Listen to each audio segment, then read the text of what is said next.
Today we're taking a look at the brand new Escalate from Bear Archery for 2022.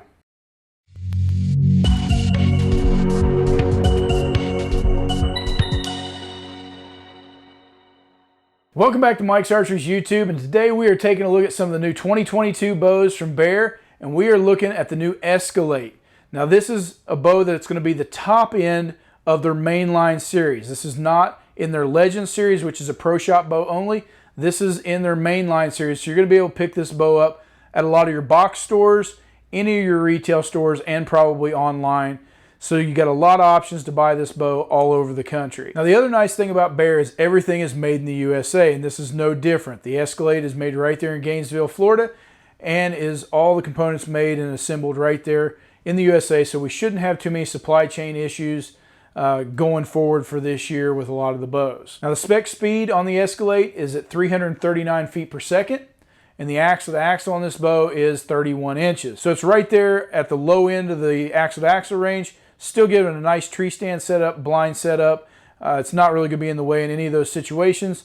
And with a 6.5 inch brace height, it's going to be a fairly forgiving bow to shoot. You're not going to see a lot of torque issues out of this bow with that higher brace height and that mid-range axle to axle. Now the factory weight spec on this bow is coming in at 4.1 pounds.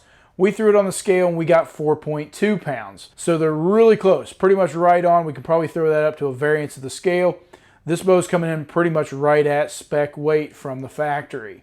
Now that is a stripped down bow with no accessories. This bow is not available in an RTH package. It is coming as a bow only. So you're going to outfit this bow however you want it as far as accessories and be able to load this thing up with a ton of cool rest, sight, stabilizer, whatever it is you want to throw on it. Now it does have plenty of draw length adjustment, and since it does carry that EKO Cam that Bear's had for the last couple of years, there's plenty of adjustment on this cam to do anything you want. The bottom end of the draw length spectrum is going to be at 26 inches for you short draw guys, and it's going to go all the way out to 30 inches on the top end. So you're not reaching out to you long draw guys at 31, 32, but it's covering about 95% of the population with that 26 to 30. Now with that EKO Cam comes some other options, and that is in the let off. So you're going to be able to set this bow anywhere from 75% let off to 90% let off with a 5% increment. So you can adjust that with the draw stop pegs and the modules, moving those around, giving you 75, 80, 85, or 90. So if you like a little heavier on the back wall, giving you a little easier getting off the string, giving it a little more speed, you can take it down to a 75% let off. But if you want to be that guy that's sitting in a tree stand or in a blind, that you're virtually holding nothing, and at 70 pounds, you're going to be holding 7 pounds at full draw, you can run this cam all the way out to a 90% let off. And when it rolls over, it's still smooth, it's still comfortable, but you're literally holding little of nothing and can sit there for a long time if that animal is not doing what you want it to do. Now the draw weight options on this bow still has that 15-pound draw range that Bear has had for the last several years. If you buy a 60-pound max bow, you're going to be able to take that down to 45 on the low end. And if you buy this bow at a 70-pound max, you're going to be able to take it down to a 55-pound on the low end. So it gives you a little more adjustment there than most of the manufacturers do on your max weight, and being able to move that around depending on what you're having to do. Maybe you're recovering from an injury, something like that. You're able to take that bow down and crank it right back up as you build back up. Now some of the features going forward for this year in 2022 is that vibration reduction system. Now what they've done is they've come not only with the KillerWave limb dampeners, which are taking some shock out of it, but they've also done these nodules in the riser. If you take a look at those, they're kind of a hard polymer plastic wrapped around a rubber piece mounted into the riser of some of these higher end bows from Bear. According to Bear, that's taking 25% more vibration reduction out of the shot on these bows. And clearly they have taken some analysis and strategically placed those in the riser to give you that extra vibration reduction. And we're noticing it when we're shooting these bows. They are definitely a better feeling bow than we've felt in the past. They are very dead in the hand, got a great feel to them after the shot. So if that's something you've looked at in the past, you may want to come back to Bear again, because they have definitely done something right there with their vibration reduction system. The other thing they added to this Escalate is the grip. So they've come up with a new grip this year called the GRIZgrip, and that comes standard on the Escalate. It does appear that you can pull that off with a couple of screws if you want to go back down to that Bear riser, but we're recommending you probably just stay with that factory grip. It seems to have a little bit, it's not really a high risk grip, but it's definitely got a form to it that's pushing your hand into a proper form position, kind of giving it that little offset that you need and lining it up in the palm of your hand where you need it to be. That grip is really pushing you into that proper position from what we're feeling and seeing out of this new bow. A few of the other features on this bow is the single string stop, and it is adjustable left and right. So if you see that you need to move that over, if your string's kind of missing it or whatever and it's not centered up, you can adjust that string stop. From there, you've got the swinging cable rod, which definitely takes some torque off of the cables at full draw. And you've got your double rest hole. Not everybody does that, but with Bear, if you've got a rest that will accommodate it, you can stick a couple of rest bolts in there and know that that rest is going to be solid, never going to pivot up and down on you even if you hit it. On this bow, they've kept with the aluminum limb pockets. So even though it's not what I would consider a top end bow, it is on the upper end and is the top end of their mainline bows, and it does have a machine riser look, an aluminum riser, and then they've kept with the aluminum limb pockets on this model as well. Now the bow is available in several colors, and it did keep the Veil Whitetail being one of their new camo colors for 2022. This bow is available in that, as well as the Fred Bear, so you can get this completely Fred Beared out, or True Timber Strata, as well as the olive and a shadow solid color. Now for you left-hand guys, this bow does come in right or left-handed, but there's a couple colors you're not going to have availability to.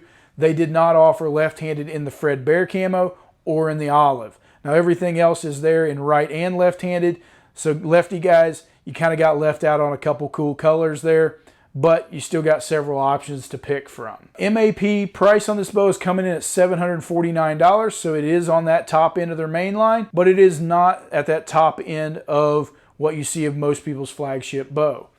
Now Bear at $749 packs a ton of features with that EKO Cam and just an overall great looking, great feeling, and fast shooting bow at $749. So if it's something that you want a lot of the features and a lot of the adjustability that you're seeing on those flagship bows, you can jump into this bow for well under $1,000 and then outfit it and probably still walk out of your shop under $1,000 depending on what accessories you choose. From here, we're going to step over to the lane and take a few shots out of this bow, see how it performs on speed, as well as noise rating, and just overall feel of the shot.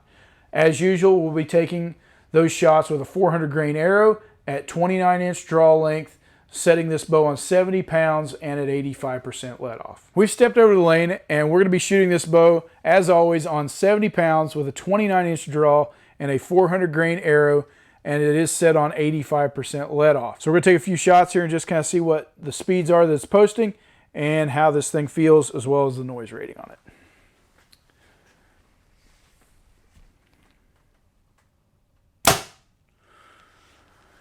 So this thing's coming in at 306, and that's where we've been, just right over 300 feet a second. 305, 306 has been where it's hovering, and for a midline price bow, that's putting up some pretty daggone good speeds.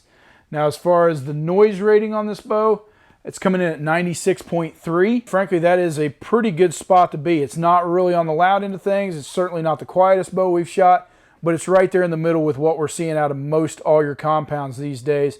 And frankly, you're not going to notice that. It's a fairly quiet shooting bow. Now, as far as the draw cycle on this bow, it is the EKO Cam, and being on the Escalate for this year, it has that similar feel that it did on the Refine for this year, as well as the Redemption over the last couple years. It's a really good feeling cam, and that is going to change depending on how you adjust this. So being at 85% let off, it rolls over fairly smooth, but you're going to feel it drop into that 85%. And if you put it on 90, you're going to feel it drop a little bit harder into that deep valley.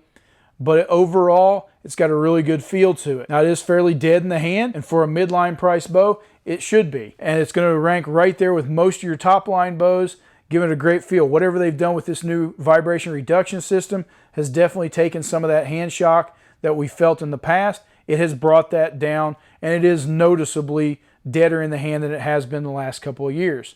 As far as the back wall, if you leave it on the cable stops, you're going to get a fairly solid back wall on this bow. But if you want to step that up and give yourself a more solid rock back wall, you can put that limb stop on this EKO Cam, and that's going to allow you to get that better feel and be able to stand on that back wall and shoot at a consistent spot. The Escalate is a great feeling bow, and if you don't want to spend $1,000 and you want to keep it under that, this is something you should definitely look at. It's a great shooting bow with really top-end speeds, putting some great performance into a little lesser priced package. And if the Escalate from Bear is something you want to check out, give us a call here at Mike's Archery and we'll get you set up with one.